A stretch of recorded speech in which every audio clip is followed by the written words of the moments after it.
Tudo bom com você, meu querido James Onig? Bem, bem. Cena internacional. Vamos começar, Onig, com a Suécia, que acaba de entrar para a OTAN. Hum, Isso foi já, o processo burocrático foi todo complementado. Eu estava lembrando, quando eu vi essa notícia da Suécia na OTAN, que a Suécia é que fabrica os Gripen, né? E tem um acordo com o Brasil, né? O Brasil já está fabricando os Gripen aqui, se não me engano, né? No exato. Brasil. Quais são as consequências disso? Eu sei que o clima ali esquentou um pouco, né? Com a Rússia, com a Suécia entrando na OTAN. James Onig, no 11 Sim, News. encontre. Primeiro, um grande bom dia ou boa tarde para quem já almoçou, né, que está assistindo a gente. Mas, efetivamente, Conde, o que nós estamos assistindo hoje é mais um passo nesse grande xadrez geopolítico da Eurásia. Porque se a Ucrânia representa uma pedra no sapato da Rússia, na região mais do Mar Negro, mais meridional, a gente tem que lembrar que o Mar Báltico também é um lugar importante para os russos, porque é um outro ponto de saída da Marinha Russa, de escoamento de produtos russos. E você criar ali uma aliança com países muito fortes da região, já que não são tantos, a Suécia é um dos mais fortes, ela então entrando nesta aliança, ela promove mais uma barreira para um possível bloqueio maior da Rússia. Porque, e aqui me permita adiantar um pouquinho a nossa pauta num detalhe. O Conde, a fala do Macron ontem parece uma teoria, aquelas conspiratórias, que a Rússia vai dominar 10 países, que os russos vêm vindo. De novo a Europa em crise, usa do temor, do discurso antirrusso, baseado em fatos antigos, porque eles evocam uma imagem de uma Rússia comunista, de uma Rússia que foi bolchevique, uma Rússia que dominou o mundo, dividiu o mundo. Então, com esse tipo de linguajar que o Macron está usando, ele coloca em pânico toda a Europa e diz que nós vamos ter que fazer alguma coisa. Então, foram duas notícias seguidas, deixando clara a posição do Ocidente da OTAN em relação à Rússia. A Suécia aceita na OTAN, com o voto da Hungria, que faltava, porque a Hungria não é tão brigada assim com a Rússia, então teve que convencer a Hungria, entenda-se, né? Entrou dinheiro para a Hungria. E agora a Hungria e a Finlândia, também fazendo parte da OTAN, surge mais um problema geopolítico e geoestratégico para o Putin na região do Mar Báltico. Com a questão da Ucrânia ficando cada vez mais séria, a gente percebe então que o Macron teve a manha de elevar o discurso e dizer que, se for necessário, vai mandar tropas. Por isso que eu acho, Conde, que a coisa virou uma coisa incontrolável para o lado do Ocidente. Eles estão acusando golpe, sabe? Eles estão acusando golpe, sentiram, e estão chutando para tudo quanto é lado. Mas espera aí que eu estou pesquisando aqui o Macron agora também, quer dizer, os líderes ocidentais rebateram o Macron, né? Creio que sejam ali outros chefes de Estado da Europa e negaram o envio de tropas para a Ucrânia, porque o Macron estava dizendo justamente isso. O Macron está querendo esquentar o conflito, né? Parece isso. Qual o interesse do Macron? Será que o Macron está tentando falar pro domesticamente também? Porque ele está em baixa lá, né? Gênio Conde, gênio Conde. É isso. É exatamente isso que eu entendi. É pegar o voto que resta da direita piradona, daquela direita francesa nacionalista, daquela direita francesa anti-imigração, anti-mundo oriental, e fazer com que isso se transforme numa bandeira eleitoral. Porque sair falando isso, num momento onde as tensões estão grandes, onde todo mundo está tentando uma alternativa para a guerra russo-ucraniana, na base da conversação e até mesmo congelamento do conflito, ele tentar colocar essa lenha na fogueira nesse exato momento vai contra, inclusive, o que os líderes europeus têm dito. Tanto é que a OTAN descarta o envio de tropas, porque eles sabem muito bem que já investiram muito na Ucrânia. Eles descartam isso. Eu só Então, vou lembrar, desculpa te interromper, mas assim, à vontade. a matéria que a Globo pró-Ocidente, né? Que fica uma coisa até realmente nojenta, né? Com todo respeito, mas como a Globo defende tanto os Estados Unidos e ataca tanto a Rússia, ataca tanto Gaza, ataca tanto os palestinos, defende tanto Israel, o jornalista da Globo dizendo que o Reino Unido vai contribuir com a Ucrânia, dessa vez apenas com 54 milhões de reais, né? O que é mais ou menos 10 milhões de euros, né? Que é uma quantidade assim pífia, porque ele diz que os países europeus agora têm problemas domésticos e não podem mais contribuir com a Ucrânia como estava sendo antes. Quer dizer, é desculpa também. Exatamente, quer dizer, eles estão tirando o time de campo e o Macron desesperado, talvez por questões internas, eu concordo contigo, essa é uma das explicações que eu mais acredito. O Macron jogou a bola para cima, vendo se alguém pega a bola, se alguém entra nesse jogo com ele. E até agora ele não teve repercussão. Então, Conte, a gente pode dizer que neste exato momento a questão russo-ucraniana entrou num outro patamar de negociações. Jogar uma pimentinha aí nessa nossa salada, uma pimentinha de leve para pegar. Tem eleição nos Estados Unidos. Se o alaranjado ganha, o alaranjado, meu amigo, querido Conde, ele está de saco cheio dessa OTAN. O senhor Trump está de saco cheio dessa OTAN. Ele já insiste para os caras gastarem mais em armas. E até existem anedotas que falam que existe uma possibilidade de uma OTAN sem os Estados Unidos, que o cara é tão pirado, tão maluco... Terceiriza. Deixa para eles. Deixa para eles. Deixa para eles. Já que vocês não gastam dinheiro em armas, nós é que gastamos, então vai lá. Vai vocês aí, que eu vou ficar aqui por fora. E aí, então, pode virar o jogo, né? Há uma quebrada na OTAN com a eleição do Trump, se for confirmado, esse discurso crítico que ele tem em relação aos gastos. Gente, cenário internacional está, como é que se diz? Está eletrizante, né, Nick? Está eletrizante, tem muita coisa. Vamos ainda pegar, eu quero falar com o Nick também da crise, do genocídio em Gaza, pegar a resposta do secretário russo, Peskov. Aliás, eu adoro esse sobrenome dele, esse nome dele, Peskov, né? Parece que o cara estava pescando alguma coisa. O cara fica pescando. Peskov? Peskov? Pescou. O Peskov, ele diz que a Rússia, vou até pegar a notícia aqui, porta-voz do Kremlin, não é secretário, desculpa, né? O porta-voz do Kremlin, Dmitry Peskov, afirmou que um conflito com a OTAN será inevitável se a aliança decidir enviar tropas à Ucrânia.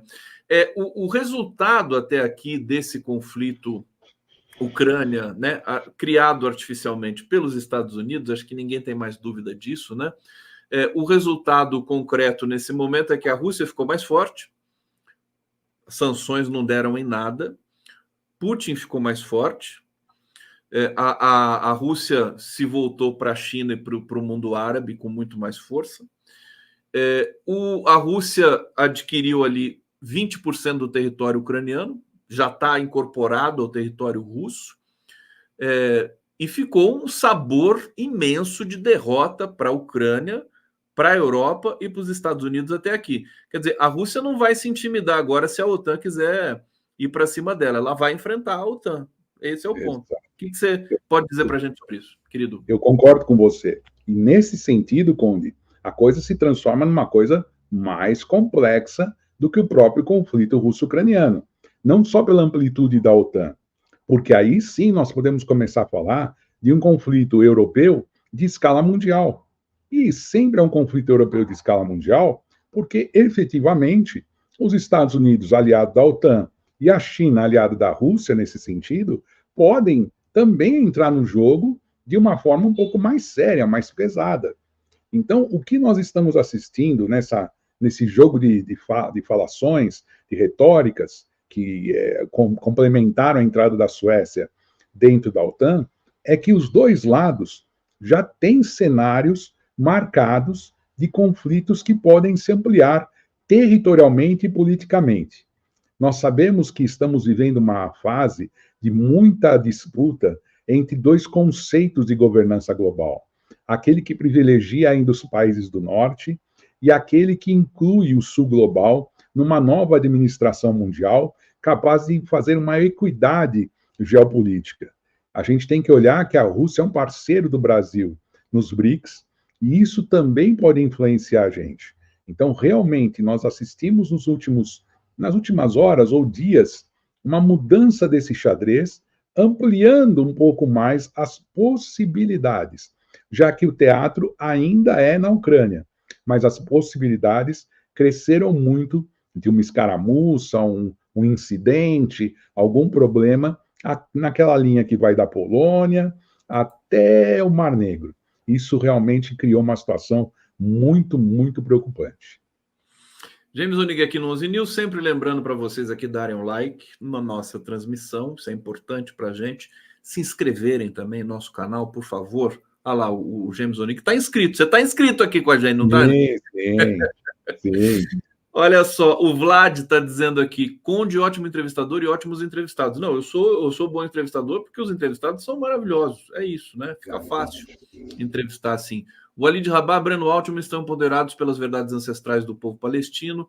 Bonito de ver eles dois falando, nos emociona, leva o tom para esse genocídio, contra esse genocídio, né, perpetrado pelo carniceiro de Tel Aviv, que é o Netanyahu. A coisa tá feia para o Netanyahu, tá isolado. Eu vou trazer uma informação, eu não sei se você viu, o Rui Costa Pimenta, que é o presidente do PCO, ele foi para alguns países árabes e ele conversou com lideranças do Hamas. Teve ali algumas entrevistas com lideranças do Hamas. Olha só esse diálogo aqui, né? Vou passar para você e você dá o seu parecer, né? Ele perguntou para a liderança do Hamas, né? Vocês estariam dispostos a aceitar a formação de uma comissão independente para investigar o que aconteceu em 7 de outubro? E eles disseram o seguinte, não só aceitamos, como nós mesmos propusemos a formação da comissão. Israel não aceita. Por que Israel não aceita uma comissão para investigar o 7 de outubro, James? Tem lógica isso. É uma lógica, e a lógica não é tão complexa quanto a gente pode imaginar. Na medida em que Israel aceita uma comissão para investigar aquele ataque, ele coloca em xeque a atuação das suas forças de defesa. Ela abre uma dúvida sobre como foi essa reação. Então, pode, a partir daquele incidente gravíssimo, terrível, aquele ataque tão pesado, a reação mais pesada ainda pode começar a ser questionada. Então, qualquer comissão que tire uma definição sobre o que pode ter sido aquele ataque, se foi na intensidade X, Y, Z, coloca em xeque a reação israelense. Por isso que os israelenses não aceitam nenhuma negociação em torno do que ocorreu no dia 7 de outubro. Para eles, isso é um ataque terrorista e não uma reação de um povo oprimido. Esse ataque terrorista matou civis, e realmente isso aconteceu, sequestrou outros tantos, a prova é que já houve troca de prisioneiros. Então, precisamos entender esta reação israelense na perspectiva de, abrindo uma fresta, o mundo vai começar a questionar tudo o que aconteceu de 7 de outubro até aqui, esse triste genocídio. Então, os israelenses não querem abrir essa fresta. Por isso, eles negam a participação nessa comissão. Porque também, né, o 7 de outubro, a própria imprensa israelense já noticiou que o exército israelense também é responsável por várias mortes naquele 7 de outubro, dos próprios israelenses. Aliás, a gente está assistindo ali, Onig, o Netanyahu com 94% de rejeição, né, praticamente. O termo usado pela pesquisa israelense é outro, mas ele tem só 4% de apoio e tem 94% de rejeição. As pessoas não aguentam mais. Os israelenses estão se insurgindo contra o Netanyahu e estão apanhando da polícia, estão sendo presos pela polícia do Netanyahu. Eu, conversando com o Zé Arbex, nosso amigo em comum, ele disse, Israel está à beira de uma guerra civil, se já não estiver em guerra civil. Então, se terminar amanhã, por algum milagre, né, esse genocídio em Gaza, Israel entra em guerra civil. Comenta para a gente essa situação delicada. Muito bem falado, Conde. Eu acho que o que entrou em jogo agora, e aí eu vou ser bastante ácido, Conde, é o mito da democracia israelense. definitivamente, além de toda a tristeza humanitária que este imbecil desse Netanyahu está promovendo com esse seu governo de extrema-direita, além de toda essa tragédia, cai por terra o mito da democracia dentro de Israel. Essa democracia que tanto era falada com um modelo ocidental, onde havia pluralidade, onde havia possibilidade, se circunscrevia ao pluripartidarismo, se circunscrevia à liberdade religiosa, ao mesmo tempo adotando cânones ocidentais, mas, na verdade, esse tipo de democracia, que é importante para a população, que também é importante para a convivência entre os diferentes, ela nada mais é do que uma arma utilizada por Israel para promover a sua doutrina de segurança nacional e, através dela, oprimir o povo palestino já há décadas, como todos nós conhecemos. Sabemos muito bem que esse mito da democracia israelense também caiu com esta malfadada operação comandada por Netanyahu. Tá aí, o Netanyahu acabou se tornando um problema para a própria identidade de Israel nesse momento. Isso aí é quase que uma unanimidade, né, entre os judeus, né, que têm compromisso aí com a verdade, com a democracia e tudo mais. Edson Antunes está dizendo aqui: a Europa provocou as duas maiores guerras da modernidade, provocará a terceira? Sempre as pessoas de olhos azuis. É terrível, né? É aquela coisa, a gente está passando por um momento delicado, os países europeus estão em crise econômica, também em crise política, né? A questão da imigração e tudo mais, extrema-direita crescendo na Europa, né? Nós estamos aqui no Brasil, nós temos nossos problemas, mas eu diria que eu não queria estar na Europa nesse momento. Eu concordo, Conde.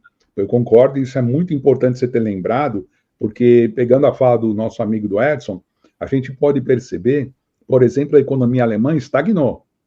Isso, para os alemães eleitores, isso já é um sinal de tragédia. É uma economia que vinha crescendo, pujante, a máquina propulsora da Europa, como todo mundo falava, mas o que está chamando a atenção para essa crise é também uma discrepância enorme, cada vez maior, dos salários em todo o continente europeu, que estão arrochados, que há um desemprego estrutural também, que existem problemas de precarização e que isso está colocando em xeque a economia. A roda da Europa não está girando porque a base salarial da Europa está sofrendo problemas, seja de arroxo, seja de retirada de benefícios ou até mesmo a precarização do trabalho. Então, tudo isso está piorando a situação. E as lideranças europeias, não bastasse...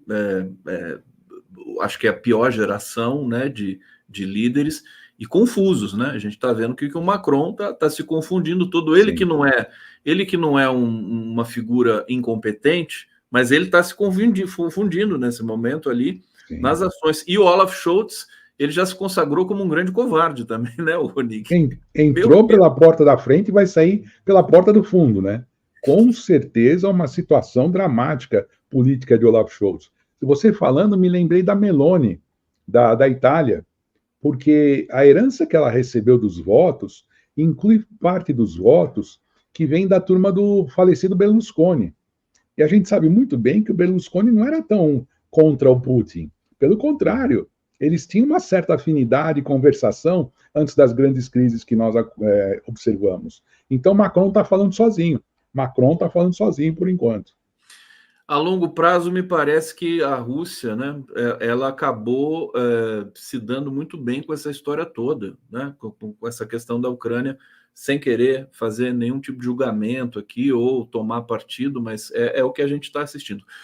Ô, Nig, eu tenho uma informação aqui bastante de bastidor, que por acaso eu me lembrei, quero colocar aqui com você e para o público, né?